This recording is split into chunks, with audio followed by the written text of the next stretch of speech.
स्वागत करती हूँ आपका अपने चैनल BMS लेक्चर सीरीज में। ये टीच मिनट पे ऑनलाइन क्लासेस लेते हैं। लखनऊ के बेस्ट रिजल्ट्स लाने वाले गुप्ता सर अब आगरा, कानपुर, बनारस, बरेली सब शहरों के स्टूडेंट्स के चहेते हो गए हैं।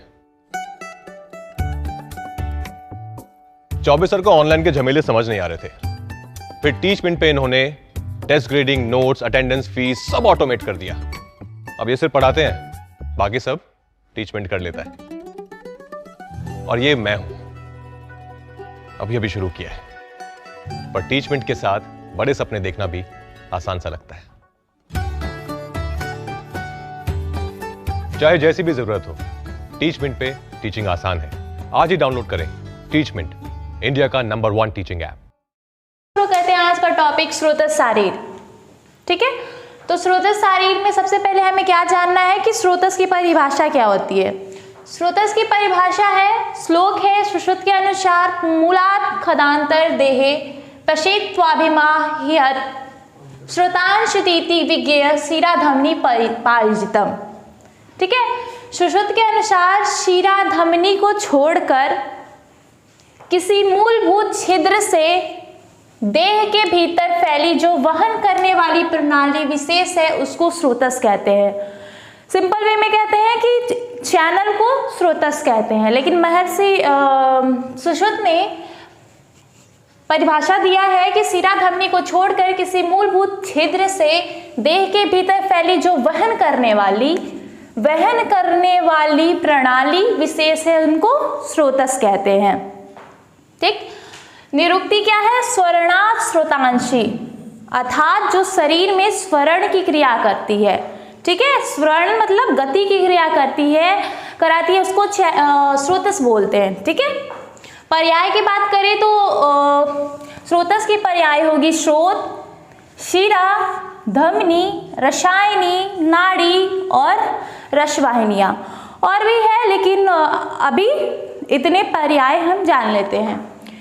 ठीक, प्रकार क्या है? स्रोतस भी 2 प्रकार के होते हैं, एक है अंतर्मुखी स्रोतस और दूसरा है बहिमुखी स्रोतस। ठीक है, अंतर्मुखी स्रोतस को अभी हम लोग डीपली जानेंगे इधर, लेकिन उसके पहले हम लोग जान लें बहिमुखी स्रोतस। ठीक, स्रोतस है वो 2 होते हैं, पुरुषों में और स्त्रियों में। ठीक है, पुरुषों में जो है स्रोतस, बहिमुखी स्रोतस वो 9 होते हैं और स्त्रियों में 3 एक्स्ट्रा होते हैं जो मिलके 12 बनते हैं।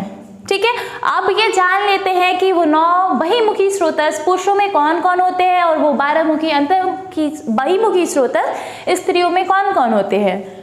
पुरुषों में 2 नासिका, 2 कर्ण, 2 नेत्र, मुख, गुद और उपस्थ, ये हुए 9। और स्त्रियों में ऊपर के सारे 9 प्लस 2 स्तन और योनि मार्ग मिलके आपके बने 12 बहिमुखी स्रोतस। ठीक, अब हम लोग बात करेंगे बहिमुखी स्रोतस के बारे में। बात कर लिए, अब बात करने जा रहे हैं अंतर्मुखी स्रोतस के बारे में। अंतर्मुखी स्रोतस आचार्य चरक के अनुसार 13 होते हैं और आचार्य सुश्रुत के अनुसार 11 होते हैं। अनेक आचार्यों के अलग अलग मत थे, उनके अनुसार आचार्य चरक ने 13 बताए हैं स्रोतस को और आचार्य सुश्रुत ने 11 बताए। अब हम लोग बात करते हैं कि कौन कौन से वो 13 स्रोतस होते हैं। ठीक, तो पहली बात याद करने की ट्रिक होती है प्राणवः, उदाकवः, अन्नवः। ये 3 स्रोतस आप याद करोगे, प्राणवः, उदाकवः, अन्नवः। अब आती है 7 धातुएं। 7 धातुएं क्या होती है? रस, रक्त, मांस, मेद, अस्थि, मज्जा, शुक्र। इसी तरह वो स्रोतस बनते हैं रसव स्रोतस, रक्तव स्रोतस, मांसव, मेदव, अस्थिव, मज्जाव, शुक्रव स्रोतस। ये आपके 7 स्रोतस हो गए।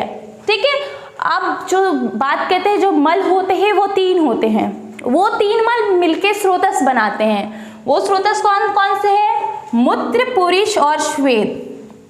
ठीक, तो इस तरह ये 13 स्रोतस आचार्य चरक ने माने हैं।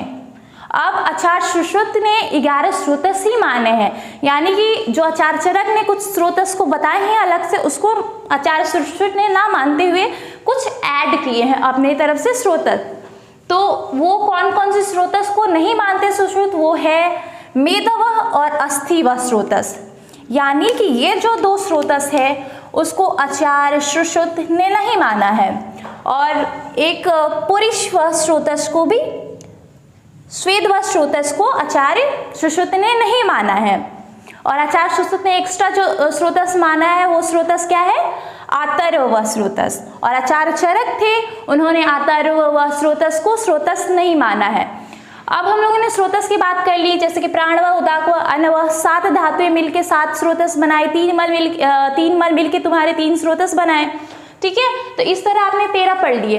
अब इनके मूल को भी पढ़ना होता है। जो फर्स्ट ईयर की सिलेबस है रचना सारणी के अनुसार स्रोतस के नाम के साथ साथ स्रोतस के मूल को भी जानना बहुत जरूरी है। तो अभी हम लोग उनके मूल को एक चार्ट के थ्रू देख ले, जिसको आसानी से याद हम कर सकते हैं, ठीक है। प्राणवह स्रोतस का जो मूल है आचार्य चरक ने हृदय और महास्रोतस बताया है, और आचार्य सुश्रुत ने भी वही बताया है, हृदय और रश्य। लेकिन एक डिफरेंस आ जाता है, महास्रोतस की जगह उन्होंने बताया है कि रश्य वहनीय धमनिया। यहाँ पे हम लोग महास्रोतस नहीं डालेंगे, यहाँ पे जो आचार्य सुश्रुत ने बताया है रश्व धमनिया ही डालेंगे। और बात करते उदकवह स्रोतस के दोनों जो स्थान है मूल है आचार्य चरक ने और सुश्रुत ने दोनों ने सेम माने हैं, वो था तालु और क्लोम, ठीक। और अनवह स्रोतस का जो मूल है आचार्य चरक ने अमाशय और वामपार्श्व को माना है, और आचार्य सुश्रुत ने अमाशय और अन्नवहिनी धमनिया को माना है। रश्व स्रोतस का मूल आचार्य चरक ने हृदय और 10 धमनिया मानी है, और आचार्य सुश्रुत ने हृदय भी माना है और रश्ववाहिनियां धमनिया मानी, यानी कि 10 धमनी की जगह उन्होंने रश्ववाहिनियां धमनिया मानी है, ठीक है। रक्तवह स्रोतस के दोनों के मूल बराबर है, यानी दोनों ने एक ही मूल को माना है, यकृत और प्लीहा को। और मांसवह स्रोतस का मूल उन्होंने दोनों ने एक ही माने हैं, त्वक और स्नायु। मेदवह स्रोतस को मूल को आचार्य चरक ने वृक्क और वपावहन माना है, और आचार्य सुश्रुत ने विक और कटी को माना है। मेदवह अस्थिवह को आचार्य चरक ने माना है, लेकिन आचार्य सुश्रुत ने नहीं माना है। उसको स्रोतस आचार्य सुश्रुत ने मेदवह और अस्थिवह को नहीं माना है। मेदवह का स्थान आचार्य चरक ने मेद और जंघन बताया, और अस्थिवह स्रोतस का स्थान आचार्य चरक ने अस्थिवह, अस्थि और संधि को बताया है। मज्जावह स्रोतस का स्थान आचार्य चरक ने वृषण और शेप बताया है, उनके जगह पे आचार्य सुश्रुत ने जो मज्जावह स्रोतस है उसका स्थान वृषण और स्तन को बताया है। उन्होंने क्या बताया था, वृषण और शेप को। शुक्रवह स्रोतस का स्थान आचार्य चरक ने बस्ती और वंछड़ को बताया है, और आचार्य सुश्रुत ने बस्ती और मेद्र को बताया है। पुरीश्वह स्रोतस का स्थान आचार्य चरक ने पक्वाशय और उस्थिल गुद को माना है, और आचार्य सुश्रुत ने पक्वाशय और गुद को माना है। यानी थोड़े बहुत डिफरेंस है, लेकिन उनके जो स्पेसिफिक नाम है वो याद करने पड़ेंगे। स्वेदवह स्रोतस का स्थान आचार्य चरक ने मेद और लोम को बताया है। आचार्य सुश्रुत ने स्वेदवह स्रोतस को कोई भी स्रोतस नहीं माना है। लास्ट जो है आतर्वह स्रोतस को आचार्य चरक ने स्रोतस में गिनती नहीं की है, लेकिन आचार्य सुश्रुत ने उसको एक्स्ट्रा में गिनती करके उसका स्थान जो बताया है वो है गर्भाशय और आतर्वह धमनिया। इस तरह स्रोतस शरीर आज यहाँ पे टॉपिक खत्म होता है, और आगे के लेक्चर के लिए कंटिन्यू रहने के लिए आप हमारे चैनल को सब्सक्राइब करें, लाइक करें एंड अपने फ्रेंड के साथ जरूर शेयर करें। Thank you.